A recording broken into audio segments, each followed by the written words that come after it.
On va juste marcher, c'est bon, je ne pouvais pas le faire.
D'après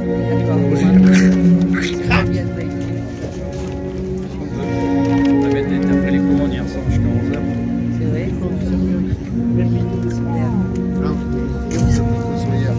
C'est lui qui a creusé.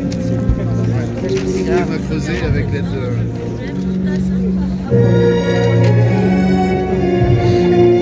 Ça s'est creusé tout souvent. Ah oui, c'est un platin. Les platins, mais ils ont pété petit à petit.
Bon, bonjour à tous.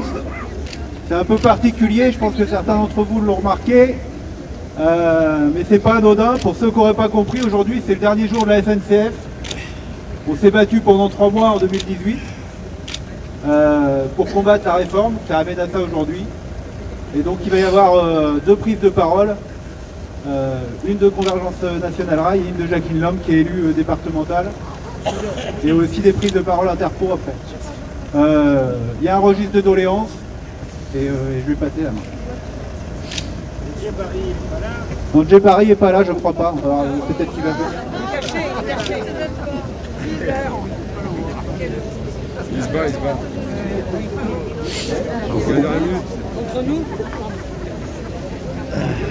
Bonjour tout le monde. On n'aime pas trop les discours, mais on est dans une phase particulière d'actualité et on va essayer de faire court. Je prends la parole au nom de Convergence Nationale Rail, avec des citoyens, des associations, des usagers et tout un tas de personnalités de la société civile. Et donc on est là pour enterrer la SNCF en tant qu'entité. Jacqueline va en parler un petit peu mieux que moi. Merci d'être tous là. Ça me rappelle malheureusement l'enterrement de l'Écho, dont on ne s'est pas encore remis. Je trouve qu'il y a beaucoup trop d'enterrements en ce moment. Et ça serait bien qu'on enterre celui de la réforme des retraites. Mais il viendra après. Je pense qu'on est sur une bonne phase. Merci d'être tous là, fidèles.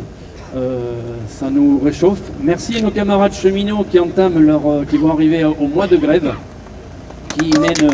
On peut les féliciter. C'est courageux de leur part. C'est pas le fer de lance, mais ils sont quand même actifs, toujours actifs. Ils n'ont rien lâché. On aimerait bien que d'autres parties de la population se mêlent un petit peu à ce qui va se passer. Voilà, donc on essaye de défendre les valeurs de ce qui a fait le chemin de fer, de ce qu'a fait les transports, des enclavements des territoires. Et je vais passer la parole à Jacqueline. Alors vous serez gentils, le discours est un petit peu long, mais aujourd'hui c'est pas qu'un symbole, c'est une page de l'histoire qui se tourne, donc ça mérite un peu d'être patient. Merci Jacqueline, je te passe la parole. Merci JP. Mesdames, Messieurs les salariés de la SNCF, SNCF Réseau, de SNCF Mobilité, Mesdames, Messieurs les usagers, Mesdames, Messieurs les élus, Mesdames, Messieurs, la situation est grave, très grave même. À vous salariés du groupement public ferroviaire, tout d'abord je voudrais vous dire que votre cause est notre cause et nous soutenons votre combat car il est juste. Votre cause, c'est la cause de nos territoires, de notre département, de notre région, de notre pays, la justification de l'aménagement des territoires. Vous avez construit en 2018 une intersyndicale affichant clairement votre solidarité. Vous nous avez montré le chemin. en vous élevant à la hauteur des enjeux. Vous avez mené une lutte courageuse et exemplaire pendant tout le printemps de l'été 2018 face aux marcheurs fossoyeurs. Vous êtes aussi pour nous élus un exemple. Vous êtes restés unis. Nous vous devons de l'être aussi. Ensemble, nous vous devons d'agir avec pragmatisme, mais surtout avec volonté et responsabilité. Je remercie tous les élus, usagers, citoyens, citoyennes qui ont compris l'enjeu et qui ont fait le déplacement ce matin. Je remercie toutes les forces vives de notre département, les syndicats et tous les acteurs socio-économiques. Comment ne pas être en colère lorsque l'on apprend que l'État met en place sa politique de libéralisation et de privatisation sans même analyser le passé? Car oui, les cheminots, c'est toute une histoire et pour cause.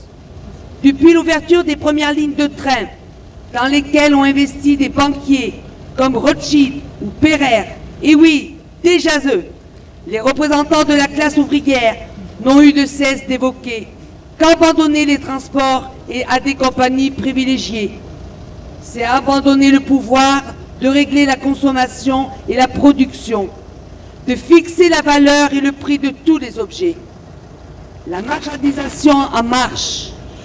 Le président Macron, l'employé du capital, tient-il la revanche de ses pairs? Les cheminots ne se sentent pas vaincus. La preuve, ils sont encore là, debout, dans la rue, aux côtés de tous les salariés, pour défendre une autre vision de la société. À la veille de la fin du statut de l'entreprise publique SNCF, nous avons une pensée pour Pierre Semard, secrétaire de la Fédération CGT des cheminots en 1937 et qui sera fusillé par les nazis en 1942. À cette époque, la Fédération CGT des cheminots dénonçait une nationalisation à demi-mesure. Son dirigeant, Pierre Semard, juge que la nationalisation reste à faire.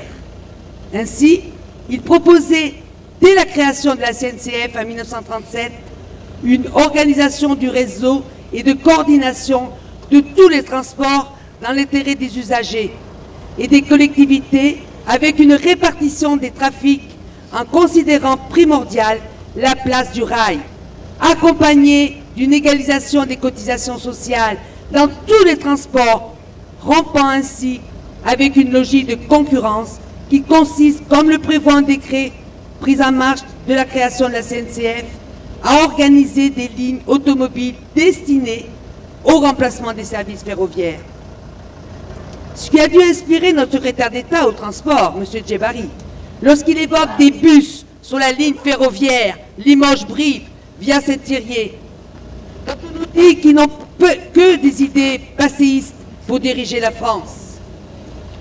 Le gouvernement aujourd'hui, par le redécoupage de la SNCF en société anonyme, se met au service de la défense du profit capitaliste, du rail et des transports, alors que son rôle dans l'intérêt général doit être la défense et le développement des commodités, celui du besoin des usagers et des cheminots. Pierre Semard déclarait « Ce que nous devons défendre dans les chemins de fer, c'est un grand service public qui doit être au service de la collectivité et non au service d'une oligarchie. » 83 ans après, cette conception est d'une brûlante réalité. Pierre Semard n'a jamais cessé de lutter pour l'établissement de solidarité entre tous les salariés du rail comme ceux de la route, afin de mieux défendre leurs revendications et aussi celles des usagers. Et ce sont ces revendications qui nous inspirent encore aujourd'hui. C'est pour ces raisons que nous sommes en lutte pour une société plus juste, plus égalitaire entre les hommes et les femmes, de toutes les générations et de tous les peuples. Comment ne pas évoquer dans le contexte que nous vivons un extrait d'un article de Jean Jaurès, paru le 19 février 1911, dans le journal L'Humanité, à la suite d'un accident de la compagnie de chemin de fer Ouest-État. Les travailleurs de la voie ferrée ont vu juste lorsque l'autre jour, ils ont demandé non seulement que le réseau de l'Ouest-État ne fut pas rétrocédé, mais que l'ensemble des réseaux fut nationalisé. Il y a pour la classe ouvrière tout entière un intérêt vital à ce que les services publics démocratiquement gérés se substituent au monopole capitaliste et à ce qui fonctionne excellemment. D'abord, les travailleurs peuvent y conquérir pour eux-mêmes plus de garanties. Dans une démocratie, l'État si bourgeois qu'il soit encore ne peut pas méconnaître les droits et les intérêts des salariés, aussi pleinement et cyniquement que les monopoles privés.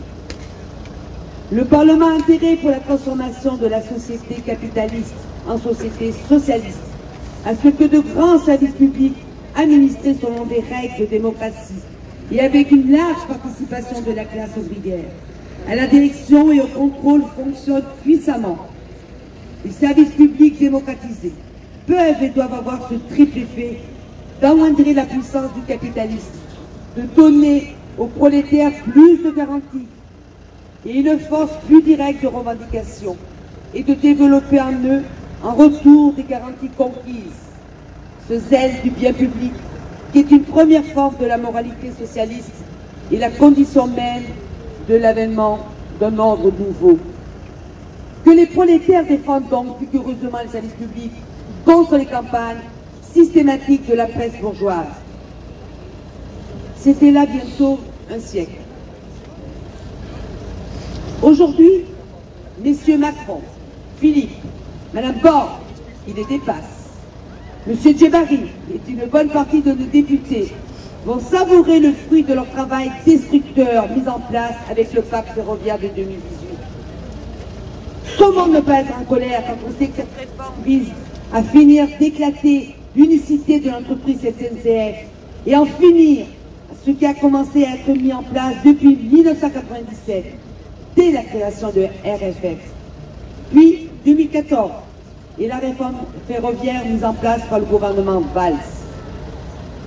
Comment ne pas être en colère face à cet amateurisme politique qui n'est pas capable de tirer les enseignements du passé, qui est obligé de réformer sans cesse pour répondre à l'inefficacité de leurs précédentes réformes, et ce sans jamais prendre en compte la vie des experts que sont les cheminots.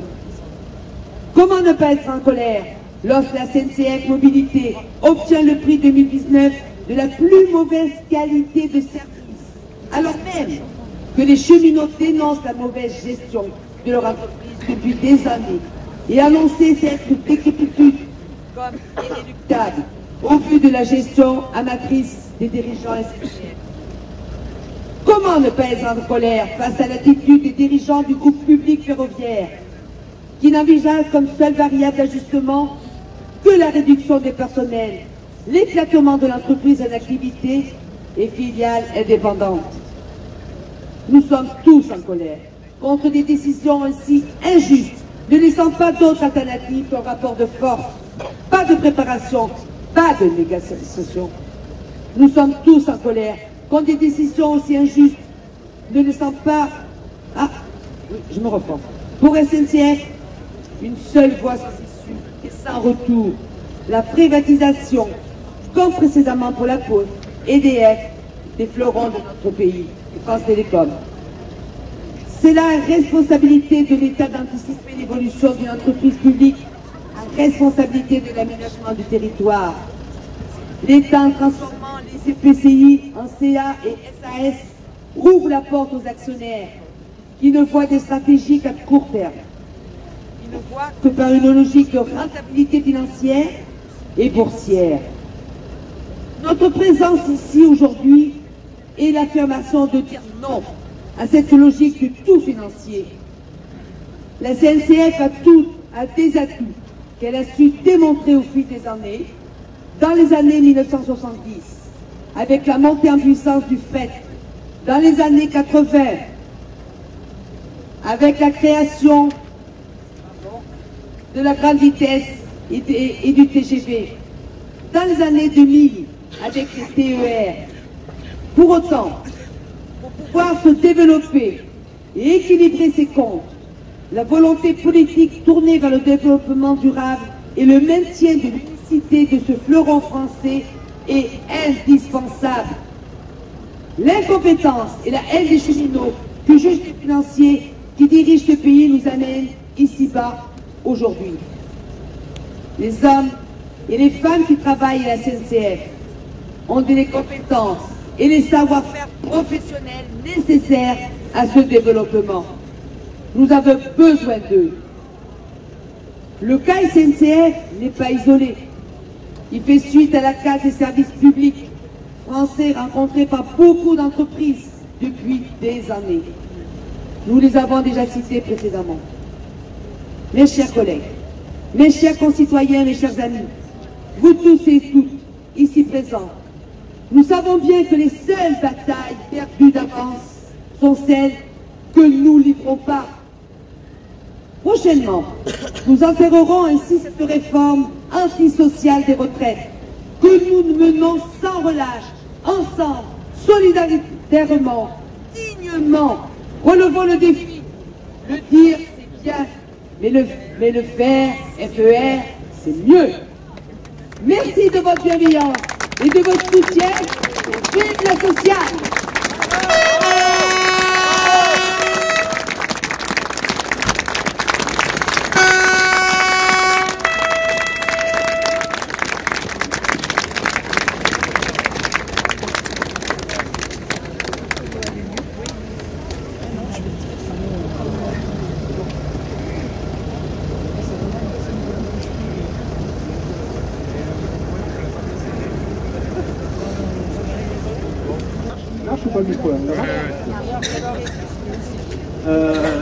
Qu'est-ce qu'on va faire? On va l'emmener dans la gare auprès de la stèle, hein, et puis on va le laisser là, le cercueil.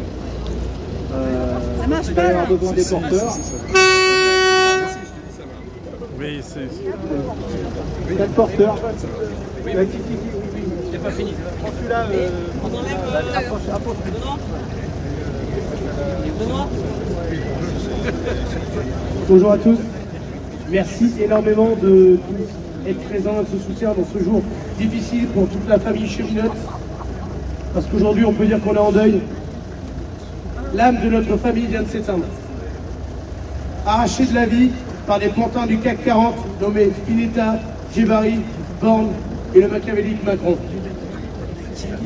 Ce bien transféré de main en main, de génération en génération, la SNCF était présente partout et surtout pour tous. On nous l'a volé pour le transmettre à des actionnaires privés où la volonté publique va être oubliée, comme ce qui est arrivé à France Télécom et qui va sûrement arriver bientôt à la Poste. Le système macronien souhaite avoir mainmise sur nos vies et souhaite continuer sur nos retraites. Aujourd'hui, nous perdons le monument SNCF, mais il est hors de question de perdre nos retraites. Le front syndical CGT, FO, FSU, Solidaire, FSE n'a jamais été aussi solide et aussi motivé. Battons-nous ensemble en la mémoire de tous nos aînés, battons-nous jusqu'au retrait. Tous ensemble, imposons un avenir meilleur et surtout ne lâchons rien. On peut être rouge de rage ou vert de colère, mais comme Pierre Perret disait, soyons contre la chanson du profit, mais imposons la chanson de la vie.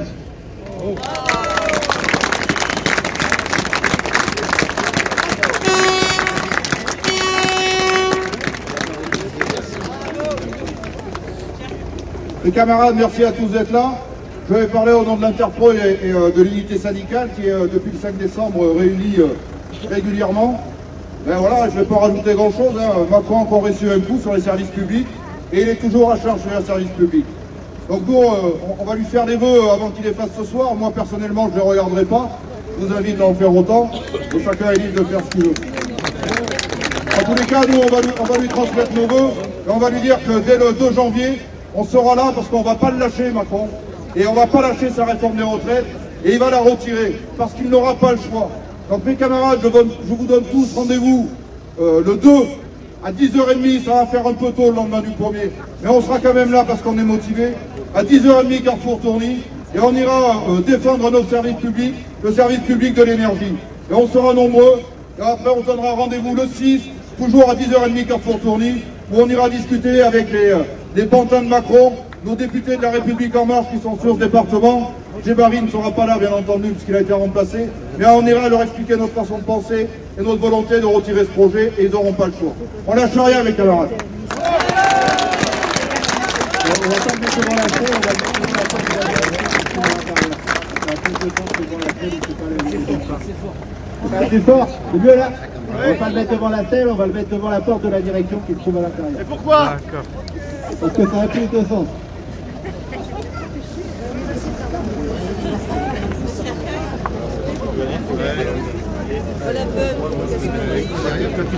Non, non, mais moi je suis pas français.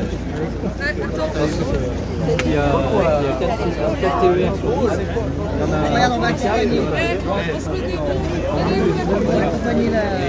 C'est lourd. Elle a que 81 ans, la mamie. Attention au trottoir. Pas la musique. On lève ton drapeau là où rien.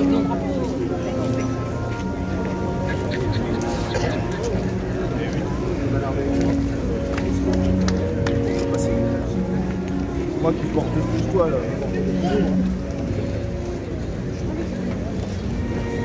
On part en crappe les gars. Et après on se barrer les listes.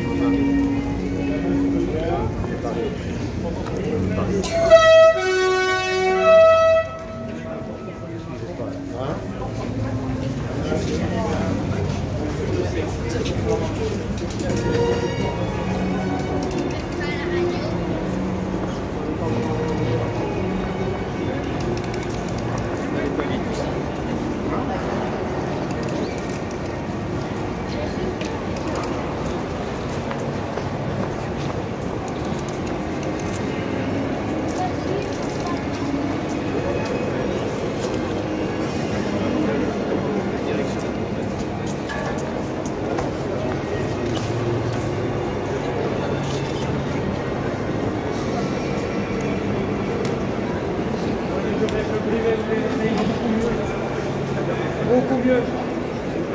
On ramène ton taxi, nous, ça nous donne. Nous chasserons que les fours.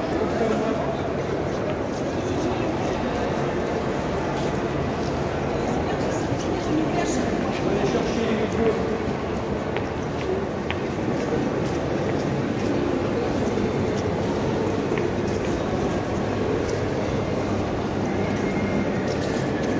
Les gars, on est morts sur les routes encore.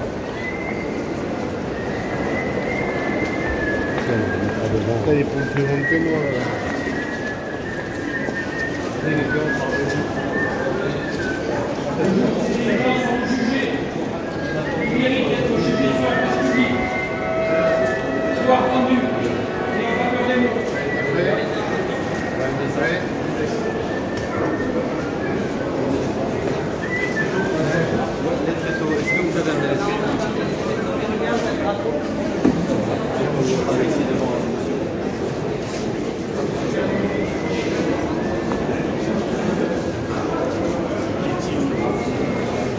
La France nous piétine. Piétinons la France.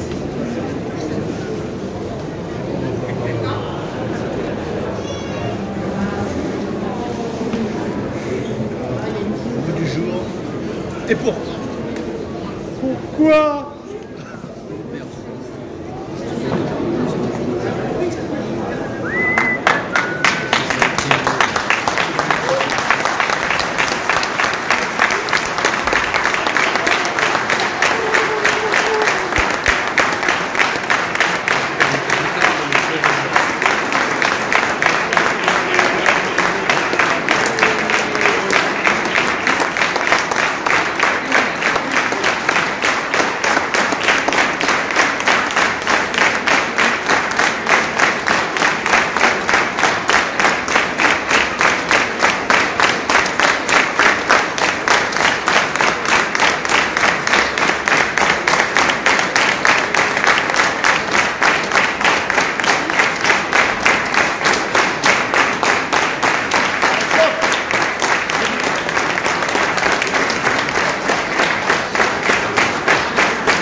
va y avoir une photo qui sera faite de là-haut.